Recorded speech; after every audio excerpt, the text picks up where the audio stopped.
Today, I'm going to share with you home buyers the top 5 secrets you can use to get your offers accepted in a competitive real estate market when faced with multiple offers. My name is Cherilyn Williams. I am a local Chicagoland realtor helping you build your dreams through real estate. And if you enjoy my weekly videos on all things in real estate pertaining to first-time home buyers and all home buyers, please press the like button, comment, share, and subscribe to my channel so this information can get out to more home buyers. Now, I want to apologize for my voice, which is kind of raspy right now, and I also want to apologize for posting a couple of days late. I just got back from vacation late last night, and I usually upload videos on Sundays, but I was on vacation having a great time, as you can tell, because my voice sounds like this. But I still wanted to get a video uploaded this week for all of my followers and for you new subscribers. So thank you so much for tuning in today, and let's go ahead and dive in. Now, in my area of Chicago, we are still in a seller's market. We still have low inventory of homes and more buyers, but I gradually am seeing a shift now where sellers are having more days on the market. I'm not seeing homes get snatched up in hours or just a few days so much like it was a few months ago or a year ago. It looks like the market is gradually shifting to a more balanced market where there are still multiple offers, but just not as many, which is providing a little relief for home buyers in competing for homes. So if you are in a seller's market where you live, the very first secret to get your offer accepted is to not only be pre-approved by a lender, but to already be approved by the underwriter, which is called an underwriting approval. Having an underwriting approval can surely put you ahead of the game than just a regular pre-approval. Usually, most home buyers will have their regular pre-approval with their lender, and then once you go under contract, the underwriting approval process goes underway, and that can usually take anywhere from 3 to 6 weeks. The underwriting process is when the underwriter will closely examine all your submitted documents and your work history, which of course can be a lengthy process, and there are still no guarantees that you will be approved for a loan. But if you can already have the underwriting process completed beforehand, right when you submit your offer, that can really put you way ahead of the game, because this is almost like being a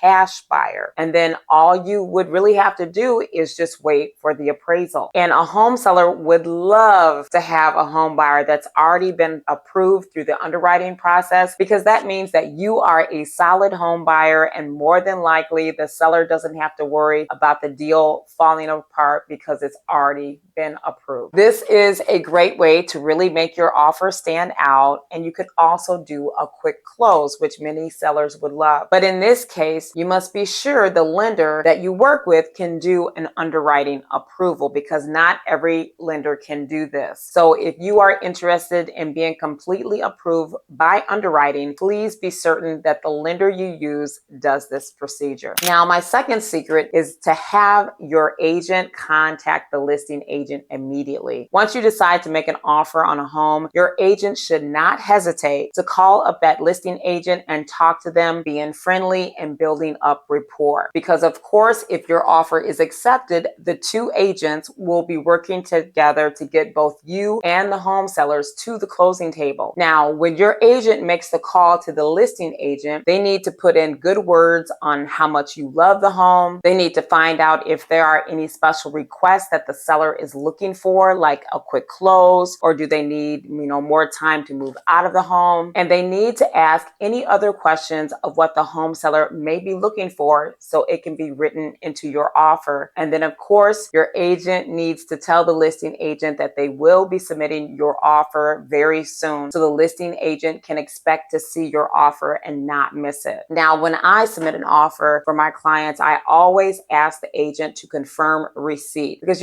sometimes emails don't go through or something can happen in transit. And when you're putting in offers, you don't need any mishaps when competing in multiple offers. Now, to segue off of your agent calling the listing agent, my third secret is to also have your lender call the listing agent. By having your lender call the listing agent, this gives assurance to the listing agent and the home seller that you are a qualified home buyer, and that more than likely there will be no hiccups along the way in getting your loan approved. By doing this, it really builds confidence and credibility credibility in the eyes of the home seller. It shows that you are a serious home buyer and that your lender is competent. And it also builds trust with the seller and their agent. Okay, so my fourth secret to get your offer accepted in a competitive market is to find out exactly what the seller is looking for in an offer to make yours stand out against the rest and to possibly get your offer accepted fast. Your agent needs to call and speak to the listing agent to find out if the seller is looking for a quicker closing date, or maybe the seller needs more time to move out where you can do a sale lease back. This will definitely give you a competitive edge and make your offer stand out in a competitive market while also demonstrating a genuine understanding of the seller's situation. Now, the fifth and final secret to make your offer stand out as a home buyer is to offer to pay for a seller's preferred costs. So basically, this means that you offer to cover some of the seller's closing costs that they would typically have to pay. By covering a seller's expenses, such as their title insurance or transfer taxes, a home seller would greatly appreciate that. And most home buyers don't even think about considering that in their offers. So that can really make you stand out from the crowd if there are multiple offers. And that can make the seller very impressed, which is what we want. I had one of my buyers offer to pay part of the seller's moving costs in one of our offers in order to get their offer accepted over the rest. And their offer was accepted and it worked out great for us. So as you can see, there can be some real creative ways and things that you can include in your offer that you definitely should discuss with your realtor. Okay, so that's all that I have for today's video, but make sure you tune in on my regularly scheduled video day, which is this Sunday, for more real estate content geared to my first-time home buyers and all home buyers. Thank you for watching.